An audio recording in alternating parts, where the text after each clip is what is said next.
mon cher Père, remets-moi avec toi. Rappelle-moi mon premier amour, purifie mon cœur, Dieu. Bienvenue à toutes et à tous à cette nouvelle émission sur EBO TV, Que dit la Bible? Aujourd'hui, nous avons un sujet très intéressant, la sexualité.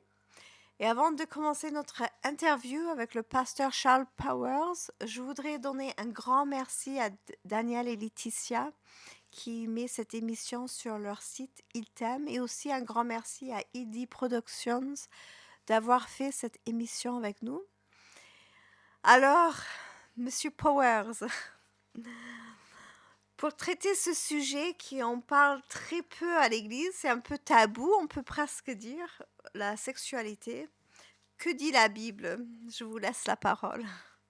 Avant de répondre à cette question extrêmement importante, je veux dire un grand bonjour à tout le monde qui nous regarde sur EBO TV. Et moi, je viens d'une famille, j'ai grandi dans une famille protestante évangélique avec beaucoup de sœurs et frères et des décennies dans l'église. Et c'est vrai que j'ai très peu entendu parler de la sexualité, des relations qui sont permis ou pas permis. Et pour cette raison, on va aborder cette grande question. Mais je vais commencer avec un petit récit un peu humoristique. Il y avait quelques années, il y avait un épisode de la petite maison dans la prairie que beaucoup de vous connaissez bien. Et dans cet épisode, il y avait un concours biblique. Et un prix a été donné pour les jeunes qui pouvaient citer parfaitement, par cœur, un verset biblique. Un jeune ado, pour faire une farce, a cité quelques versets du livre Cantique des Cantiques, chapitre 7, versets 7 et 9. Je vais lire ces versets. Que tu es belle et que tu es gracieuse, ô mon amour, ô fille délicieuse, par ta taille élancée. Tu es comme un palmier, tes seins en sont les grappes. Alors j'ai dit, ah, je vais monter au palmier, j'en saisirai les grappes, que tes seins soient pour moi des grappes de raisin. Évidemment, l'institutrice était choquée par son choix de verset, et cette scène nous a fait rigoler. Mais derrière ça, il y a un message qui était important, que l'Église n'était pas un endroit pour parler de ces choses. Pourtant, dans la réalité, c'est Dieu qui a créé les relations sexuelles. Il nous a donné ce don de l'amour physique, et avec tout que ça puisse comporter. Et une autre petite anecdote, il y a 30 ans, il y avait une grande magazine féminine qui a fait un sondage pour découvrir quel groupe de femmes était le plus épanoui sexuellement.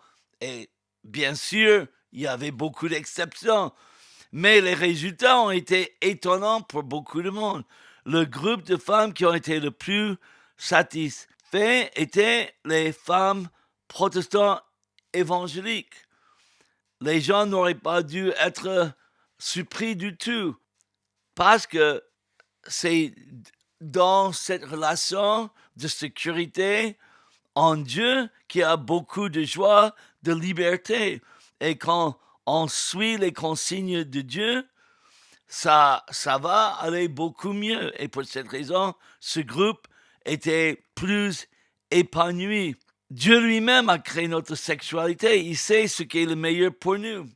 Imaginez d'acheter la voiture la plus chère du monde. Au lieu de mettre dans le réservoir l'essence ou le pétrole exigé par le constructeur, vous faites le contraire. Évidemment, votre voiture sera détruite, et cela n'est qu'une chose matérielle. Donc, si vous ne suivez pas le plan de Dieu vis-à-vis de votre vie sexuelle, c'est sûr que cela ne va pas fonctionner comme Dieu le veut.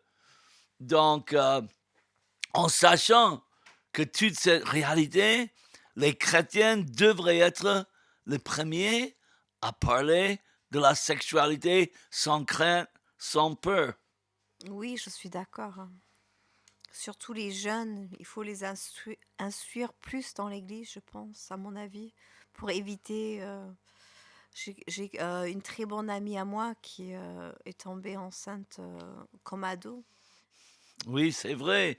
Il faut le dire, l'Église, depuis plusieurs décennies, a failli dans l'enseignement biblique sur le sexe. Et comme je disais, en grandissant dans l'Église, il y avait très peu dit ou expliqué à ce sujet. Et comme Michel, tu as cité cette famille-là, c'est encore plus triste parce que la Bible traite ce sujet très naturellement et avec franchise. La Bible montre la beauté de l'amour physique, mais aussi les pièges des relations en dehors de les consignes bibliques. Tout d'abord, dès la création du monde, ce besoin sexuel et cette attirance a été mise en place par Dieu lui-même. Genèse 2, 24. C'est pourquoi un homme se séparera de son père et de sa mère et s'attachera à sa femme. Et les deux ne feront plus qu'un. L'homme et sa femme étaient tous deux nus sans en éprouver aucune honte. Donc nous voyons que le fait de prendre plaisir dans le corps de l'autre n'est pas une source d'honte, mais de plaisir comme c'est décrit dans le livre de Cantique des Cantiques, chapitre 4, 16. Éveille-toi, Aquilon, viens souffler sur mon jardin pour que ces parfums s'exhalent, que mon bien-aimé pénètre dans son jardin, qu'il en goûte les fruits exquis. En parlant de ce texte, nous lisons dans les remarques de la Bible Summer, le texte reflète ici l'importance pour la femme de la parole de l'époux dans la relation conjugale. Celle-ci est évoquée avec raffinement. Tout n'est alors que joie, jouissance, harmonie, sans ombre et sans arrière-pensée, sans honte et sans culpabilité aucune. L'union des corps et des cœurs est totale. Et c'est ça que nous devons donner, cette image que Dieu a créé, ce cadeau pour l'homme dans la relation homme et femme dans le mariage. Ouais, c'est très beau.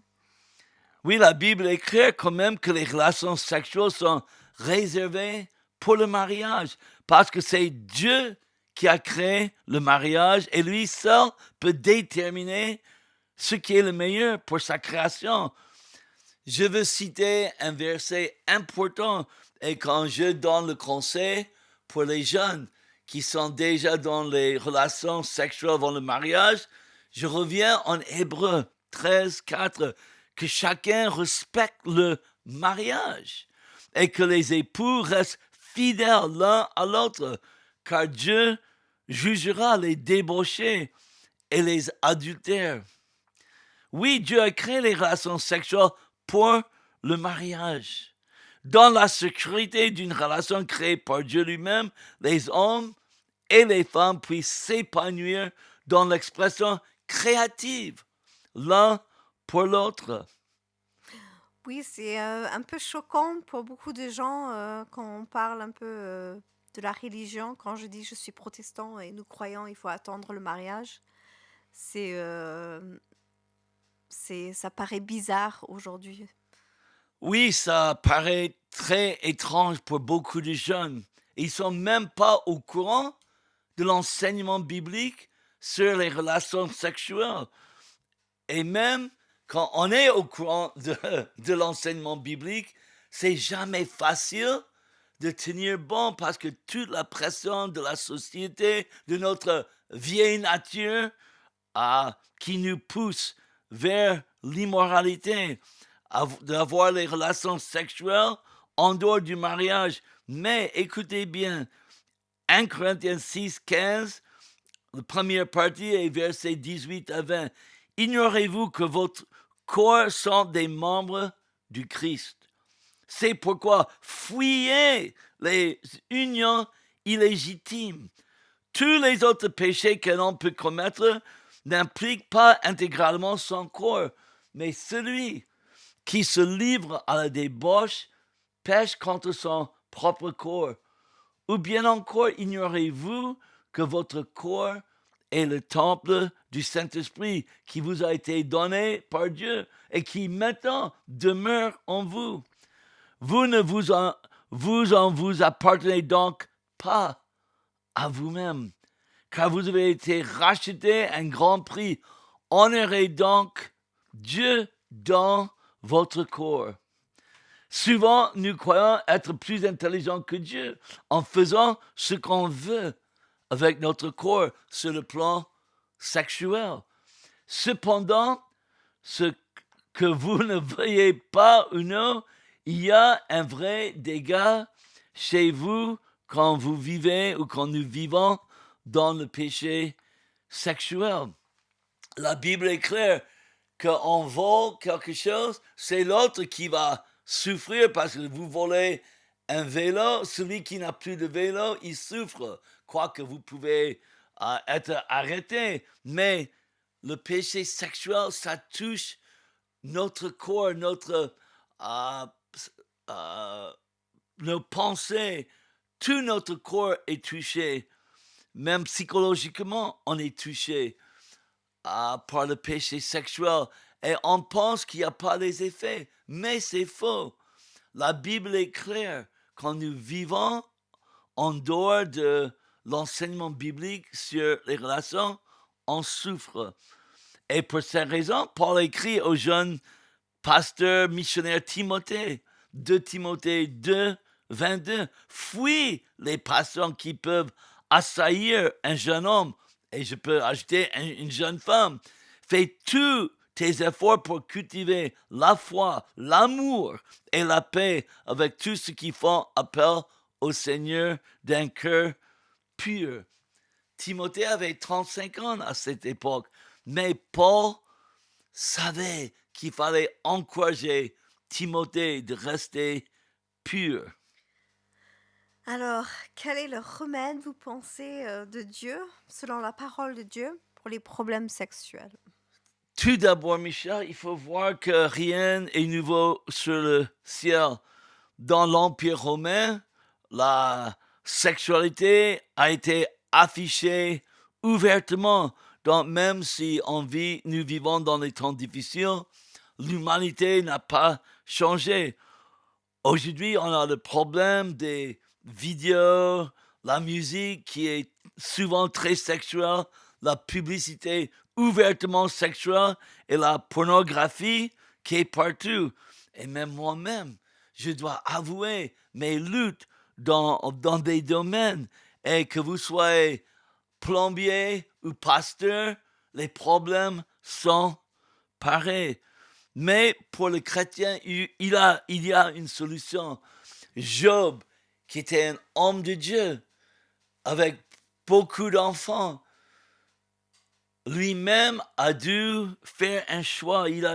Quand j'ai lu ça il y a des années, ça m'a touché et des fois je dis, Seigneur, chacun de nous doit prendre ses paroles à cœur. Il a dit ça. Pourtant, j'avais conclu un pacte avec mes yeux. Il ne devait jamais porter un regard chargé de désir sur une jeune fille.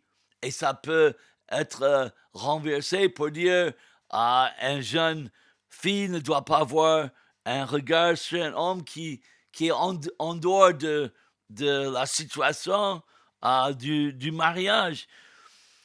Et Job a tenu bon parce qu'il a dit, car quelle part Dieu pourrait-il me réserver dans nous? Quel serait l'héritage que me destinerait du haut des cieux, le Tout-Puissant? Donc lui-même a compris l'importance de rester pur dans le mariage. Et je vais terminer avec peut-être le plus grand exemple de quelqu'un qui a pu vivre selon la parole de Dieu. C'était Joseph. La Bible dit en Genèse 39:6, Joseph était un bel homme, ayant un bon visage, de sorte que la femme de son maître porte les yeux sur lui et lui dit, viens coucher avec moi. Ça, c'est une vraie tentation sexuelle. Un jeune homme, beau garçon, 30 ans, toute la possibilité, mais il a dit non. Et il a dit ceci, comment commettrais-je un acte aussi abominable et passerais-je contre Dieu? Il a résisté et Dieu lui a béni. Après, il s'est marié et il est devenu premier ministre. Donc, c'est vrai, on est dans une société qui veut fermer les yeux vis-à-vis du péché sexuel. D'abord, nous ne devons pas faire ça. Reconnaître que le don de l'amour physique, ça vient de Dieu. Et il faut vivre ça pleinement dans le mariage. Deuxièmement, Dieu comprend la tentation est réelle. Et surtout, quand toute la journée, on est bombardé avec plein d'images, à la radio, télévision, tout ce qu'on a déjà dit, mais aussi qu'en Christ, on peut vivre sainement notre vie. Donc, de vous donner du courage. Il y a une grande bénédiction en suivant ce que Dieu a tracé pour notre sexualité. Et on va jamais être déçu en obéissant au plan de Dieu pour nos vies. Donc, je vous encourage et n'hésitez pas de nous contacter sur EBO TV. On peut répondre à vos questions, mais merci Michel, merci Ben d'avoir filmé tout ça. C'est pas facile, mais on veut communiquer que Dieu est un Dieu d'amour et Dieu donne la réponse à tous les domaines de la vie dans la Bible. Donc, merci Michel et merci de nous avoir suivis. Au revoir.